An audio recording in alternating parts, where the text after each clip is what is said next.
Ted Rush back. And I call it hit and run. Sex, Religion, and Politics. You remember her, Paula Abdul. She had some big hits. I'm not sure where she's from originally.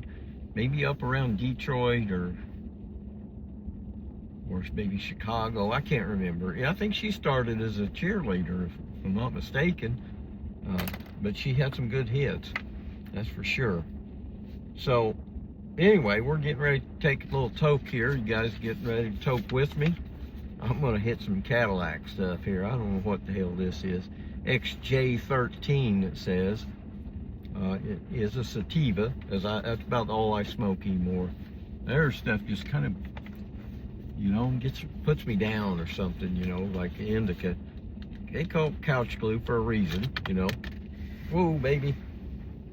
You gotta, you know what?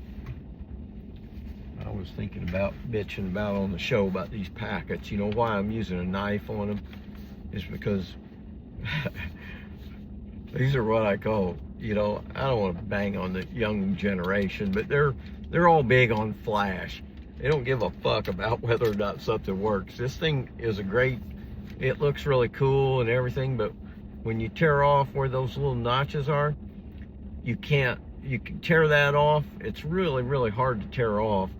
And then there's a Ziploc feature on it. I'm like, why do you need Ziploc on this? I'm gonna smoke the whole son of a bitch in 2 days. You don't need to put it in a Ziploc bag for me. Shit, you know? That's what I'm saying. Anyway, we're gonna pull out a big old fatty like this. And we're gonna have to get our other tube out, I think. To put this out, I forgot about that. You gotta put them out in something, you know, when you get done smoking. It's a good thing about them is you just take a couple tokes and you slide them in this, you know, this little tube thing. And then we're just rambling on today. I decided I'll get on here and I'll tell you about a little story. Recently I said, you know, I've got a lot of videos on here and they just run all over the place. And I said, yeah, that's exactly kind of how I want it to be. Exactly. I want it to sound like a call from your best friend or something like that, a conversation, if you will. Let's pause the video and let's take a toke.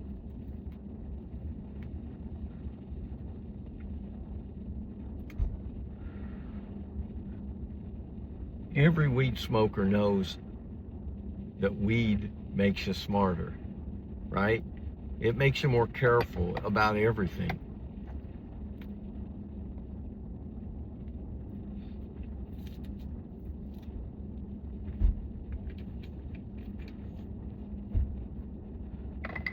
But movies have given weed a bad rap, you know.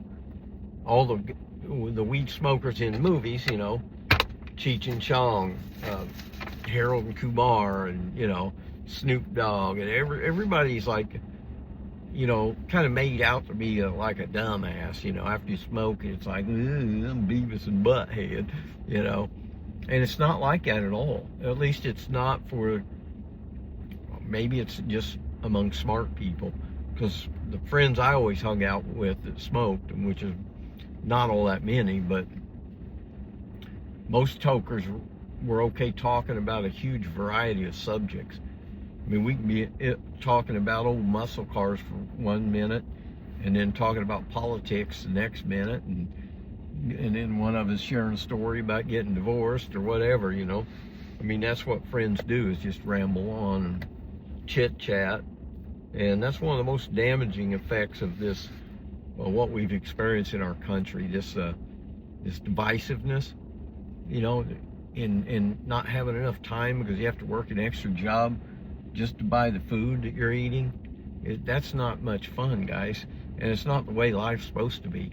We're so efficient in doing everything that, man, I mean, just imagine if we did it as a group, you know. If we ran our own egg farm, you know, each county was responsible for, you know, getting some egg farms together, enough to supply all the eggs required for that county, plus some extra. That's the way it should be.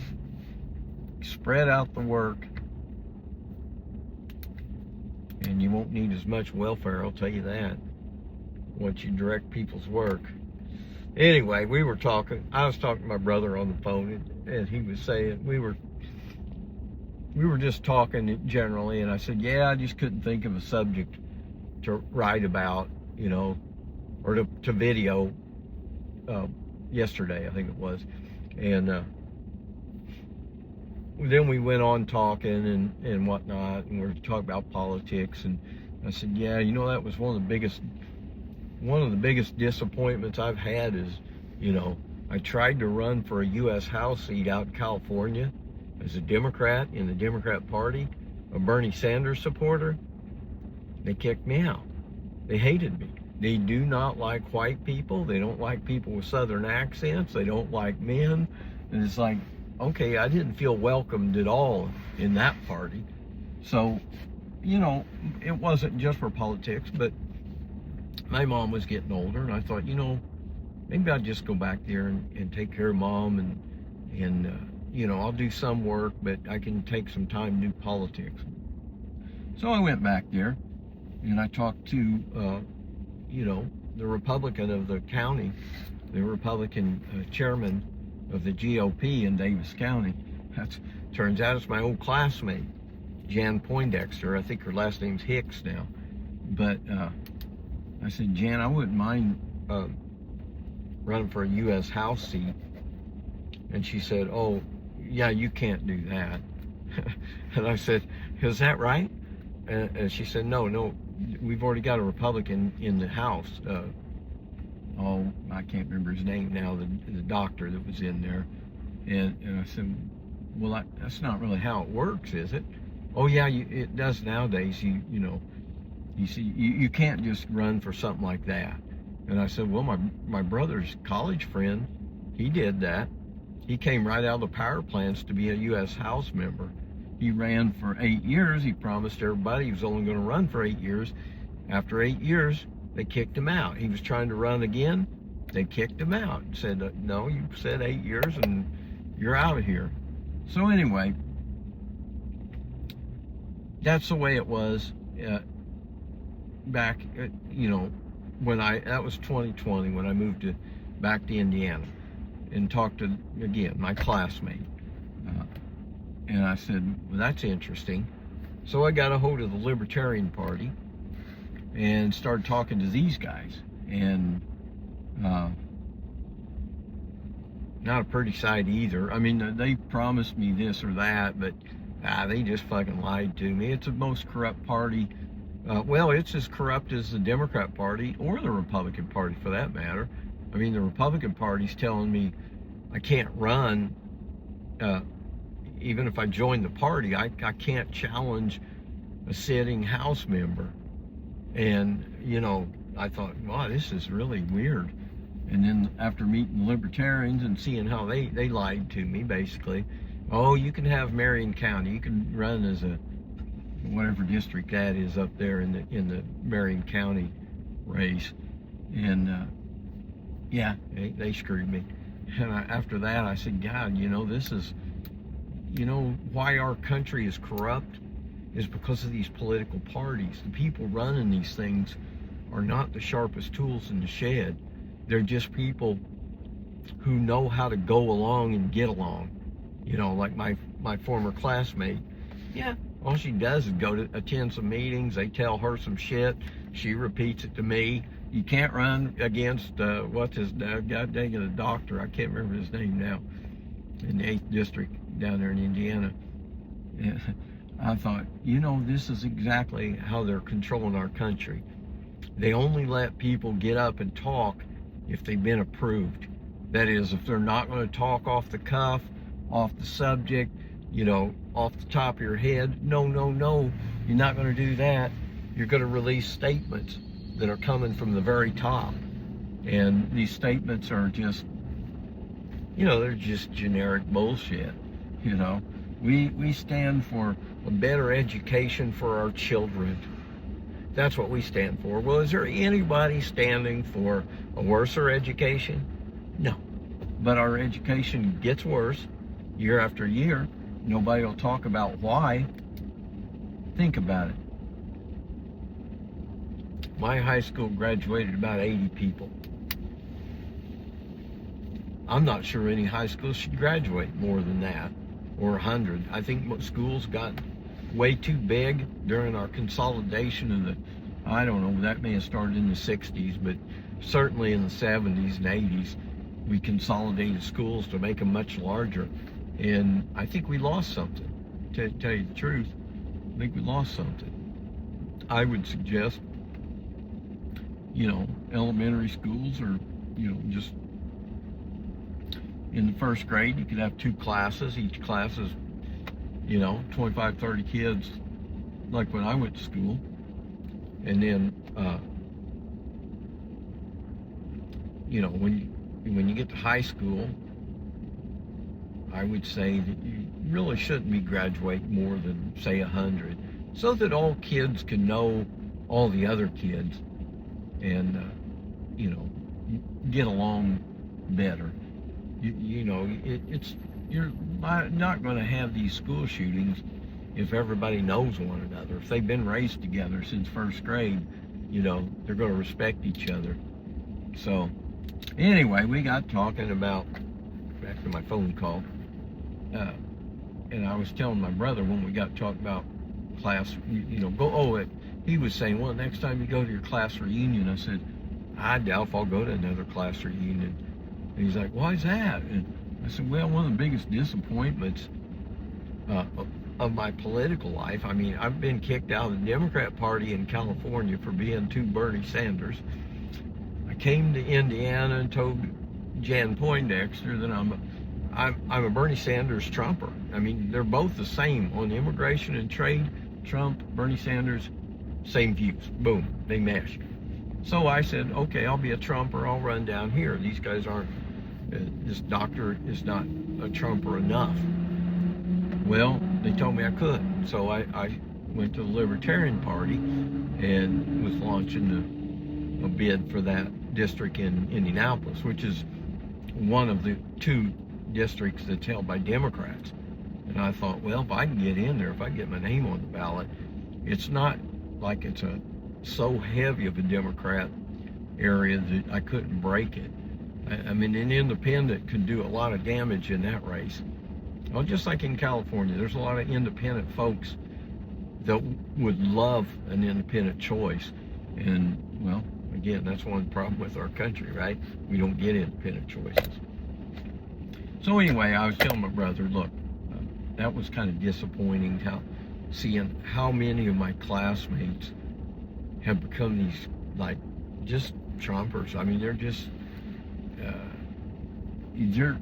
I don't know how to describe it other than having to use the TDS. The TDS is also, it's something that affects liberals and makes them get all emotional and cry and whatnot. It's also something, TDS is another, has another side to it, and that's the people that just follow Trump. They just say, they think he's some kind of god. They think he fixed America. I'm like, take a look at the fucking number of homeless people. You think the homeless would be here if we had a really good economy? No, wouldn't be any homeless. Just like we ran most of my life growing up. There was hardly any homeless back then. In the 40s and 50s, almost nobody. A few hobos on the railroads. But yeah. But anyway, I was saying I was disappointed in my classmates, and I'm not probably won't go to another reunion. So my brother, he stopped me and he said, well, there you go. He said, there's your show. And I said, well, I can't do a show about that. I said, oh, everybody will know who I'm talking about. And my brother said, what do you give a fuck? You're not going to any more reunions. You don't really have any close friends in your class. Most of them don't even know what the hell you're doing in your life or how you stand politically, and nor do they care. So I thought about it a little bit. Then I don't hang out on Facebook a lot, but I was on Facebook, and I came across this site. I think it's called Davis County. What was it called? Davis County.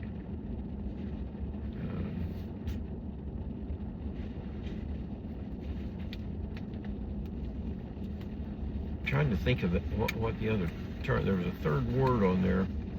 It's kind of like open or Davis County.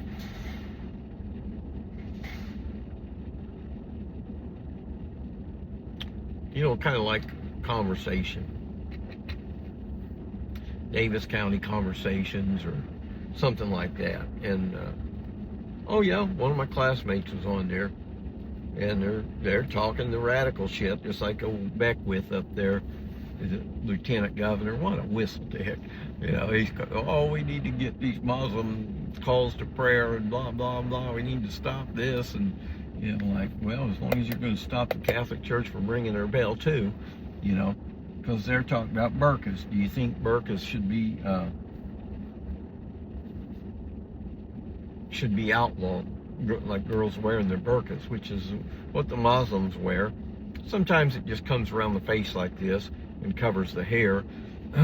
Some of them cover, you know, just leave some eye slits and whatnot. And I said, well, I responded back. I said, well, if you're going to make girls take their hats off or their head coverings, are you going to do that to the Amish too? It's a good question, right? But you know what?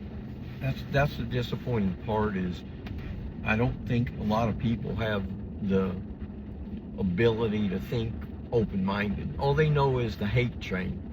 Okay, I'm on the Trump train.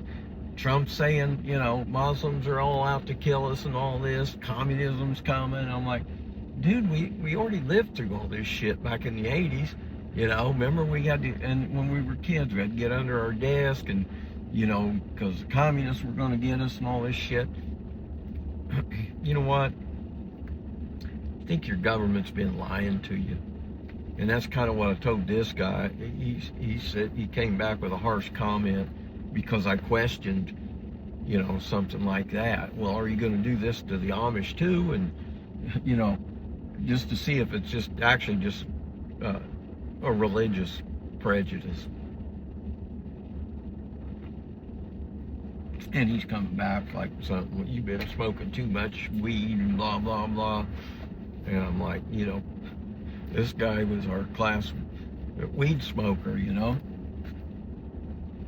Anyway, what I concluded, it's the same old shit. Here's where we stand in America, okay? We got some dumbasses over here who are following Trump without even thinking about anything. Just, this guy's fixing America. It's already fixed. It's any damage that's there is because of Biden's 4 years. Yeah, well, the other side, that radical left, is out to destroy America. God damn, we got to kick their asses, okay? Then you got another side over here. We got to have a blue wave this November because we can't let Trump blah, blah, blah, and Trump blah, blah, blah, and the Supreme Court blah, blah, blah. And, you know, they're saying blue wave, you know. That radical right, they're out to destroy America. That's what they say. And I'm like, God damn, because I've lived in Indiana and California during the Trump and the Biden administrations. So I was mostly in Indiana during Biden's time and mostly in California during Trump's time. And I can tell you there's not a goddamn bit of difference between the two economies. Both men racked up about $2 trillion a year in money that we don't have, okay? No hint of a solution to our debt problem. Nah, Trump's got everything under control. Fuck the debt, you know? We'll borrow until we're broke. We'll have a good time going down. Well, that's pretty much the story of Trump's life, isn't it? He's always been using debt a lot, and, you know, living it up and whatnot. So what we need to do, we people that are in the, not middle of the road, so to speak, but like independent, that we don't follow the Democrat Party, we don't follow the Republican Party, we don't think highly of the Green Party or the Libertarian Party or any other party. If it's going to be a nonprofit organization, it's never going to rise to the top. Forward Party, good example, right? It started going good. Yang is kind of a liberal guy, well liked and whatnot. He sold his party. He sold it off to the establishment.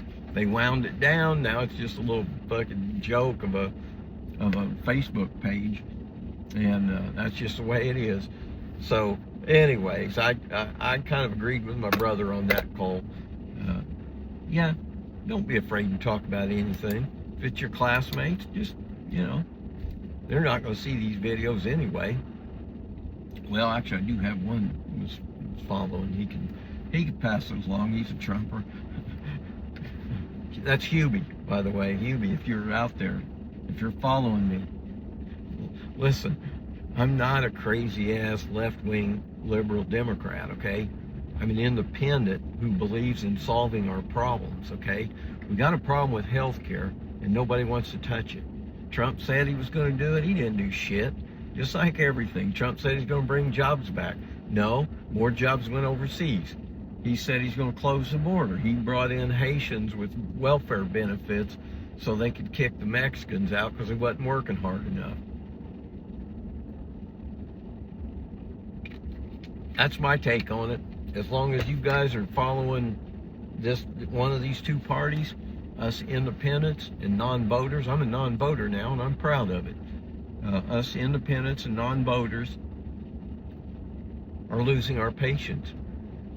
We can't figure out how you guys can't see what we see. Both parties are corrupt. It doesn't matter which one's in power, we're going bankrupt, okay? The rich folks are making out just as well under the Democrats as they do Republican. It's a different world than it used to be. We do not have a People's Party anymore. Well, actually, I think there's one by name, but it's a joke too. We don't have anything like what we used to have, and it's very evident when you look out at everything. You can see